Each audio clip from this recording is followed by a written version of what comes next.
Dans notre étude du Kino Venation, nous approchons rapidement de la conclusion finale du texte qui nous enseigne comment atteindre la conscience divine et l'immortalité divine. Pour comprendre cette dernière partie, nous suivons les commentaires de Shira Windows. Il est utile de rappeler quelques idées clés. Le Kena Upanishad parle de mondes, tels que le monde des dieux, le monde de l'immortalité, qui ne sont pas des espaces physiques, mais des états de conscience accessibles à tous, ici et maintenant. La conscience est la base même de l'univers et existe en nous et dans tout ce qui nous entoure. Vivre dans l'immortalité ne signifie pas se retirer de la vie terrestre pour accéder à un autre état de conscience, mais plutôt basculer ici même dans une conscience qui est immortelle, libérée et complète. Les dieux, dans ce texte, représentent les multiples aspects de la conscience qui se manifestent à travers le cosmos. Ils ont des fonctions spécifiques, mais leur pouvoir peut être voilé dans le monde matériel où ils semblent parfois perdus ou cachés. Les dieux doivent alors être éveillés et rappelés à leur source, afin de réaliser que leur pouvoir leur vient de l'un et de se soumettre à cette source suprême. Dans d'autres textes ultérieurs, les dieux sont parfois présentés comme des projections des capacités humaines, ayant oublié leur origine commune. Dans l'histoire des dieux combattant les démons, ils doivent souvent se tourner vers les aspects les plus élevés de la déité pour obtenir de l'aide. En résumé, les dieux représentent les manifestations psychologiques dans le cosmos et dans la vie humaine, et ils sont appelés à se reconnecter à leur source divine. Dans ce texte, on aborde le processus de formation matérielle d'Agni et le rôle d'Indra en tant qu'esprit et force vitale. Agni est la puissance qui crée la forme physique et qui préside également au sens. Ces dieux peuvent approcher le soi lorsqu'ils sont conscients de leur insuffisance. On parle aussi des dieux de la lumière qui président aux travaux de l'univers et à l'interprétation du vocabulaire sanskrit. On distingue 3 niveaux d'expérience de la réalité, celui du soi, celui des dieux et celui de la matière. L'implication de ces niveaux est associée à la nature des dieux et à la nature de la lumière qui les habite. On parle ensuite du domaine de la matière où la forme est construite à partir des 5 éléments. C'est un domaine d'ignorance. Ensuite, on évoque le domaine intermédiaire de ceux qui sont éclairés, qui peuvent passer de travaux inférieurs à des travaux plus élevés. Finalement, on parle de l'Adidaivique, le plus haut niveau où les êtres évolués se trouvent. On mentionne également la transformation de la nature humaine et le mouvement vers le soi.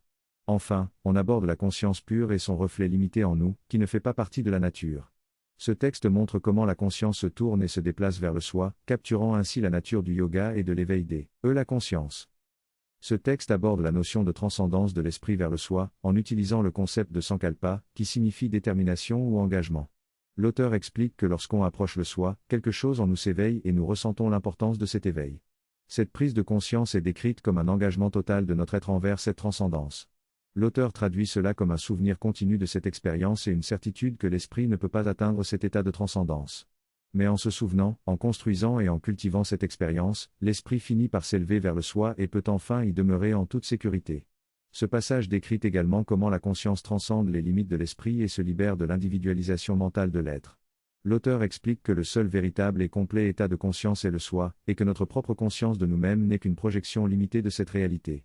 Lorsque nous transcendons cette limitation, notre expérience de soi s'étend à la conscience universelle, qui est la même pour tous, et atteint la manifestation suprême du soi, qui est une joie infinie.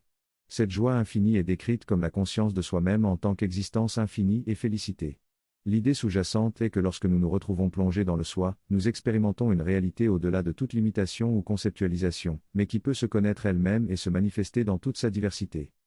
Dans ce texte, l'auteur explique que l'état de conscience ultime décrit dans les Upanishads n'est pas une simple fusion dans l'unité sans multiplicité, comme l'interprétation moniste ultérieure l'a défini. Au contraire, il affirme que l'état de conscience suprême est celui de l'infini joyeux de soi, une existence spirituelle immortelle où l'on peut vivre de manière permanente, même en étant incarné dans un corps physique. L'auteur remet en question l'idée selon laquelle cette réalisation conduirait à la disparition des dieux et du cosmos, affirmant que cela ne représente qu'une perception limitée de la réalité. Il soutient que l'immersion dans cet état transcendant n'implique pas une cessation de l'action et de la création, mais plutôt une expansion infinie de l'être. L'auteur souligne également que cette interprétation moniste a été influencée par une vision monastique extrême, qui a faussé la signification originale des Upanishads. Il insiste sur le fait que, selon les textes eux-mêmes, il n'y a aucune indication que l'immersion dans l'infini dissout tout, mais plutôt qu'il y a une harmonie entre l'unité et la multiplicité dans cet état de conscience ultime. Dans ce texte, l'auteur remet en question les interprétations traditionnelles des commentaires sur les Upanishads. Il souligne que l'approche des Védantiques considérée par Adi Shankaracharya et d'autres systèmes radonaïques privilégie la conclusion celle, en laquelle le but de la vie est de trouver la joie éternelle de l'âme dans le Brahmaloka, un monde de Brahman. Cependant, l'auteur soutient qu'il faut interpréter ces textes de manière plus profonde et complète. Il remet en question la traduction de certains termes utilisés dans les commentaires, comme Vasyam habitation, qu'Adi Shankaracharya traduit par vêtement alors que selon l'auteur ce terme devrait signifier lieu d'habitation. De même, le terme karma-action est traduit par Shankaracharya comme rituel, alors que selon l'auteur il devrait signifier action dans l'univers. L'auteur soutient que ces interprétations traditionnelles vont à l'encontre du texte et de son message global. Il souligne l'approche de Madhvacharya, qui affirme que tout est Brahman, contrairement à Shankara qui affirme que le monde est une illusion. Selon l'auteur, si Brahman est tout inclusif, alors la multiplicité doit en faire partie et ne peut pas être considérée comme illusoire. En conclusion, l'auteur réaffirme la nécessité d'une interprétation plus profonde et complète des Upanishads, qui intègre la multiplicité dans la compréhension de Brahman. Dans cette discussion, il est mentionné que la multiplicité est une illusion et que la véritable perception du monde est celle de son unité. La mère explique que le monde lui-même n'est pas une illusion, mais notre manière de le percevoir l'est. Pour sortir de cette illusion, il faut voir le monde tel qu'il est vraiment, c'est-à-dire une manifestation de Brahman, une expression de Dieu. Elle compare l'univers à une énergie gigantesque de Dieu, créant des formes à différents niveaux. De la même manière, notre être est composé de différents modèles, physiques, vitaux et mentaux. L'erreur est donc de voir la multiplicité comme étant séparée de l'unité sous-jacente. La véritable vision consiste à comprendre que tout est une expression de cette unité divine. Ainsi, dans ce monde, nous devons expérimenter l'unicité de la même manière que nous l'expérimentons dans le monde divin. Le processus du yoga est de révéler ce qui est caché et d'amener à la lumière ce qui est lié. Pour cela, il est important de reconnaître le rôle de la Mère divine en tant que médiatrice. Elle enseigne l'esprit à reconnaître le Brahman et aide les dieux à évoluer vers une expression plus consciente de l'unité. Dans cette évolution, notre conscience s'éveille et les dieux qui étaient endormis s'éveillent également, s'organisent et s'expriment plus efficacement à travers nous.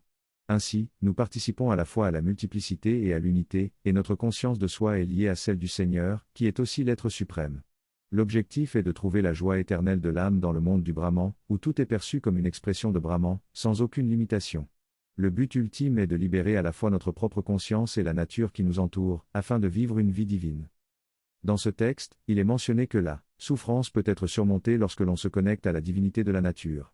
En réalisant la nature libérée de la conscience, on peut expérimenter la divinité sous-jacente du monde. Ainsi, la vie devient divine et on peut s'engager avec celle-ci avec une conscience libérée. L'objectif ultime est de trouver une joie éternelle dans le monde du Brahman. On parle également de la délivrance de la mort et de la naissance, et de l'importance de la délectation transcendantale dans notre cheminement spirituel. La reconnaissance de cette joie profonde qui nous pousse vers la divinité est essentielle dans notre évolution personnelle. Le texte souligne également la nature immortelle du Brahman et invite à continuer la discussion dans une prochaine session. En attendant, il est recommandé de se concentrer et de s'immerger dans cette idée. Le texte indique que le Brahman, l'essence divine, doit être adoré et recherché dans la délice transcendant qui résulte de la naissance et de la mort. Le verset 6 affirme que cette délice doit être poursuivie et connue, car elle suscite un désir ardent dans toutes les formes d'existence. Le texte utilise également une répétition du mot you pour souligner l'importance de cette quête pour chaque individu.